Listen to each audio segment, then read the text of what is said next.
వాళ్ళకి విద్య ఇస్తారు 12 సంవత్సరాలు. 12 సంవత్సరాలు విద్య ఎలా ఇస్తారు? కఠోరమైన విద్య ఇస్తారమ్మా. మొత్తం మొదటి నెలలో గుండు గీకేస్తారు పోగానే, సంవత్సరం వరకు. సంవత్సరం అయిన తర్వాత మళ్ళీ గీకుతారు. ఆ తర్వాత మళ్ళీ ఎప్పటికీ కేశఖండన చేయరు, ఇక పెరుగుతూనే ఉంటాయి అవి. పెద్ద పెద్ద హెయిర్స్ ఇలా అల్లేసేసి విభూది అంతా రాసి త్రిశూలాలు ఇచ్చి వాళ్ళ స్థితిగతులే మారిపోతాయి. 12వ సంవత్సరం నీకు పరీక్షలో విద్యలో అర్హత అనేది గురువులు అంటే అప్రూవల్స్ ఇస్తారు. వచ్చి మాస్టర్ మైండ్ ఉన్న వాళ్ళు అప్రూవల్ ఇస్తారు, అంటే పై స్థాయి వాళ్ళు. ఆ దాంట్లో మొట్టమొదటిది స్త్రీని గెలవడం. మగవాడికి ముఖ్యమైనది కామం. కాబట్టి పరస్త్రీ వ్యామోహం అన్ని తెంపే ఒక నరం ఉంటుంది, ఆ నరాన్ని తెంపేస్తారు.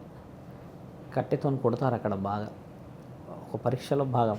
కొట్టి ఆ ప్రాంతాన్ని, మగవాడి అంగస్తంభన జరిగే ఆ ప్రాంతం దెబ్బ తగలడం చేత ఈయన ఎప్పటికీ కూడా స్త్రీ వైపు శారీరక వ్యామోచంతో చూడలేడు.